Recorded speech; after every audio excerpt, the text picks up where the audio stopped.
안녕하세요. 중국 상해에서 핵심 IT 소식 전해드리고 있는 아로랑입니다.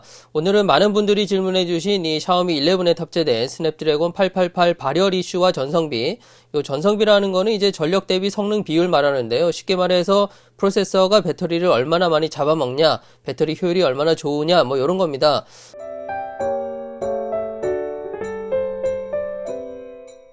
우선 제가 가진 휴대폰 중에 요 만만한 게 스냅 855 탑재한 원플러스 7 프로밖에 없어가지고 그걸로 비교를 했고요.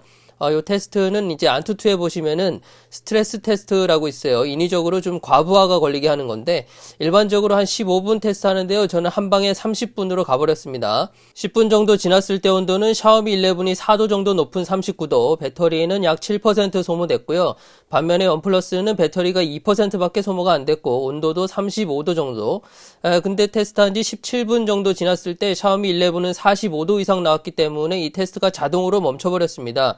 그 시간까지 배터리 소모는 약 10%였고요. 같은 시간 원플러스는 5%의 배터리 소모에 온도도 38.6도 나왔습니다. 이 스트레스 테스트는 시간이 지나면 지날수록 온도가 계속 올라가는 패턴이기 때문에 언제까지 버티냐를 보면 되는데요. 원플러스는 21분 정도 지나니까 40도가 넘었어요. 그래서 최종적으로 보면 원플러스가 30분 스트레스 테스트에서 42도 정도 찍었습니다. 결과 그래프를 쭉 보시면은 제일 위가 이 CPU 성능이 얼마나 일정했는지 보여주는 건데요. 샤오미 11 그래프가 좀 안정적으로 보이죠. 배터리 전압 같은 경우는 두 기종이 비슷하게 3.8 정도 나왔고요. 일단 테스트 결과만 보면 스냅 888이 855 대비 같은 시간 기준으로 약 5% 정도의 전력을 더 소비하고 있습니다. 온도는 855보다 좀 더 빨리 45도를 찍었고요. 그리고 이 855 대비 3에서 4도 정도 높은 온도를 유지하고 있다는 점 정도가 되겠습니다. 이 두 번째는 4K 동영상 촬영 시에 온도 변화가 어떤지 체크해 봤는데요. 37도, 38도 정도에서 테스트를 시작했고 조건은 동일합니다. 4K 30프레임 옵션이고요. 근데 아쉽게도 이 샤오미 11은 촬영 시간이 8분 제한이 걸려 있더라고요. 그래서 8분 지난 후에 온도 변화를 이제 살펴봤는데요. 각각 39도, 42도, 촬영 전 대비 한 2도에서 4도 정도 변화가 있는 거죠. 근데 보시면은 몇 초 사이에 이 두 기종 모두 온도가 바로 떨어지기 때문에 다음 테스트는 이제 실제 체감할 수 있는 온도는 어떤가 보려고 긱벤치를 돌려놓고 외부 온도를 직접 체크해 봤습니다.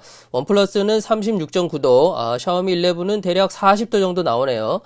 그리고 실사용에서 많이 쓸 수 있는 상황이죠. 이 백그라운드에 한 10개 정도 앱을 띄워놓고 그때 온도는 어떤지, 근데 이거는 사실 유의미한 차이를 볼 수 있는 테스트는 아닌데, 그래도 보시다시피 이 온도가 심각하게 올라간다거나 하는 건 없었습니다. 지금 일부 블로거들이 이제 가져오는 데이터라는 게 요 특정 게임, 바로 원신이라는 게임을 돌렸을 때 순간 온도가 갑자기 올라가는 경우도 있고, 그리고 또 게임 평균 프레임이 스냅 865 대비 꾸준히 낮게 나온다. 한 5프레임 정도. 그러니까 이건 스로틀링 걸린 거고 그 원인은 바로 발열 때문이다. 요런 논리인데요. 저는 워낙에 이제 게임을 안 하다 보니까 이 게임도 이제 이번에 처음 알았는데 설치하고 테스트하면 1시간 이상 꾸준히 해봤는데요. 일단은 이게 굉장히 재밌어요. 제가 게임을 하면서 이 프레임을 일일이 측정해 본 건 아닙니다. 그러나 게임을 하는데 전혀 문제가 없었어요. 그리고 게임을 하다가 중간에 온도가 어떤지 요 안투투 앱으로 실시간 온도 체크가 되니까 바로 나가서 보니까 여러분 보시다시피 그렇게 높지 않습니다. 물론 순간 온도가 팍 뛰는 경우가 있긴 있겠죠. 다른 유튜브 영상을 보니까 그런 경우가 보이던데 근데 그걸 가지고 이게 활용이다 이렇게 말하기는 좀 애매하지 않나 싶어요. 여러분 보시기에는 어떻습니까? 온도가 3, 4도 이상 높게 나오고 배터리 소모가 같은 시간 5% 정도 더 소비되기 때문에 이거는 활용의 부활이다. 이렇게 생각이 드시나요? 아니면은 이게 뭐가 문제지? 이런 생각이 드세요. 저는 실사용하고 있지만 이 CPU 온도가 올라가서 스로틀링 걸리고 앱 멈추거나 튕기거나 휴대폰 뒷판이 뜨거워가지고 못 쓸 정도로 이런 상황은 아직까지 겪어보지 못했습니다. 물론 전작인 이 스냅 865나 스냅 865 플러스 대비 전성비가 기대만큼 안 나오는 건 맞습니다. 그러니까 기대만큼 또 퀄컴의 홍보만큼 안 나오는 것 뿐이지 결국은 이 스냅 888은 이 통합 칩셋이라는 장점, 그리고 ISP 쪽, 그러니까 이미지 처리 쪽이 강화된 게 포인트인데, 종합 후기에서 말씀을 드리겠지만 이 샤오미에서 요 샤오미 11의 그런 점을 충분히 녹여내지 못한 것 같습니다.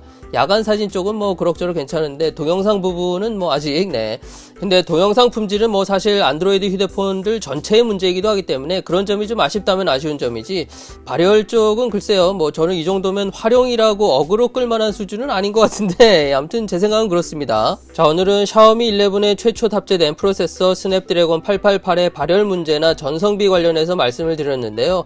엑시노스 2100 발표 때가 돼서 그런지 이런 게 또 이슈가 되려고 하네요. 예, 시기가 참 묘하죠. 직접 사용해보지 않고 그냥 어디서 자료 긁어와가지고 이슈화하려는 글이나 영상은 좀 거르시는 게 좋지 않나 싶고요. 이상 중국 상해에서 아론왕이었습니다. 저는 다음 영상으로 또 뵐게요. 감사합니다.